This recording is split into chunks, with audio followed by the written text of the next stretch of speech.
कोई भी बड़ी मुसीबत अचानक नहीं आती, वह हमारी छोटी छोटी गलतियों का ही मिला जुला रूप होती है। यह बात 1962 की लड़ाई के लिए एकदम उपयुक्त बैठती है। पिछली सदियों में देखा जाए तो चीन और भारत में कोई संघर्ष या नाराजगी नहीं रही। फिर 1962 में क्या हुआ, वह कौन सी घटनाएं जिम्मेदार थी इस संघर्ष के लिए? यह सवाल हमेशा ही बहुत अहम है, जो हमें 1962 की लड़ाई की पड़ताल करने के लिए प्रेरित करती है।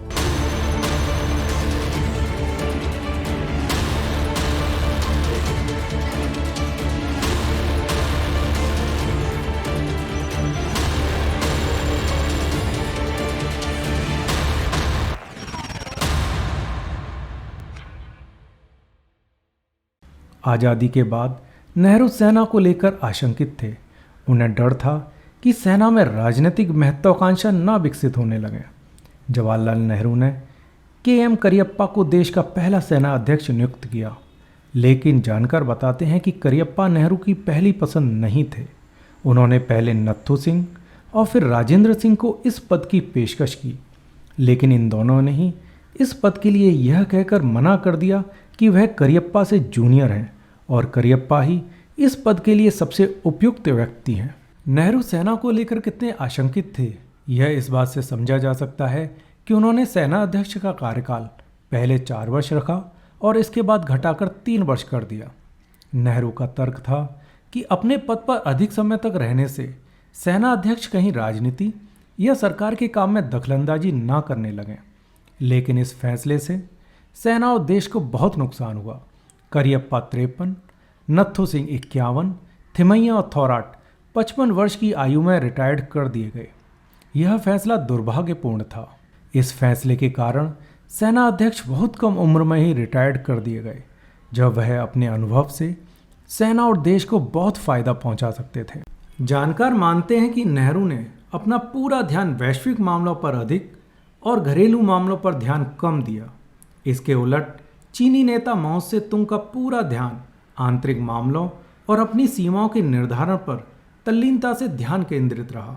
जब तत्कालीन सरकार भारत की सरहदों को लेकर लापरवाह थी, उस समय चीन बिना किसी भारी दबाव के परवाह किए पूरी तरह से अपनी सीमाओं के लिए फिक्रमंद थी। भारत सरकार की नीति चीन से दोस्ती बढ़ाने की थी। जब चीन दुनिया में अलग थलग पड़ गया, उस समय भी भारत चीन के साथ खड़ा था। जापान के साथ वार्ता में भारत सिर्फ इसलिए शामिल नहीं हुआ क्योंकि चीन आमंत्रित नहीं था।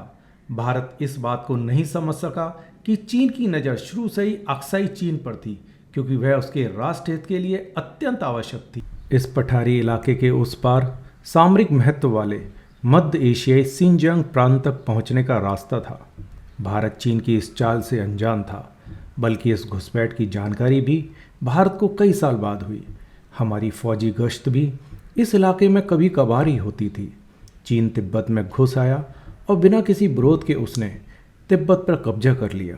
सरदार वल्लभ भाई पटेल ने कई बार नेहरू को चीन के खतरे से आगाह किया, पर नेहरू ने इसे नज़रअंदाज कर दिया। पटेल ने ही नहीं, अपितु भारत में रह रहे सेना के जनरल ब्रिटेन ने भी कहा था कि चीन तिब्बत पर कब्जा करे, उससे पहले भारत को तिब्बत पर कब्जा करने की तैयारी कर लेनी चाहिए। आध्यात्मिक देश तिब्बत एक अलग इकाई के रूप में काम कर रहा था और भारत अपने कूटनीतिक संबंधों का लाभ उठा सकता था। उस समय दलाई लामा की उम्र मात्र 15 साल थी। तिब्बत की स्वायत्तता उत्तर में भारत को बड़ी सुरक्षा दे रहा था। 15 दिसंबर 1950 को पटेल का निधन हो गया और चीन को लेकर नेहरू का विरोध करने वाला कोई मजबूत व्यक्ति नहीं रहा। नेहरू की बहन विजयलक्ष्मी पंडित को चीन में भारत का राजदूत बना दिया गया।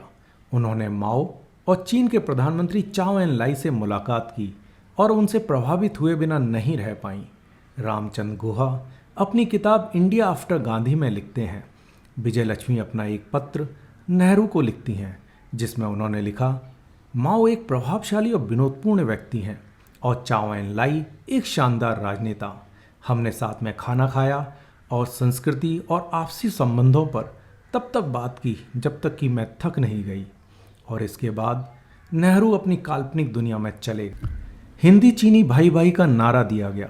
1954 में भारत चीन के बीच शांतिपूर्ण संबंधों को लेकर पंचशील समझौता हुआ और 1959 आते आते चीन ने दलाई लामा को निर्वासित कर दिया और इसके 3 साल बाद चीन ने भारत पर हमला कर दिया।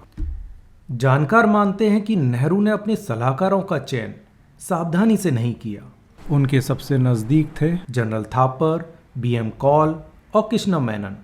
देखा जाए तो ये तीनों ही अपनी जिम्मेदारी निभाने में असफल रहे। मेनन अपने अहंकारी और अक्खड़ स्वभाव के लिए जाने जाते थे। मेनन की जनरल थिमैया से कभी नहीं बनी। थिमैया बड़े बेबाक अफसर थे। तत्कालीन रक्षा मंत्री कृष्णा मेनन एक साम्यवादी व्यक्ति थे जिनके जनरल थिमैया से हमेशा मतभेद रहे। जनरल थिमैया ने मेनन को सुझाव दिया कि भारत को बेल्जियम से लाइसेंस लेकर FN फार ऑटोमेटिक राइफल बनानी चाहिए, जिससे सेना के आधुनिकीकरण में सहायता मिलेगी। इस पर मेनन ने कहा कि चाहे जो कुछ हो जाए वह नाटो देशों की बंदूकें भारत में नहीं आने देंगे।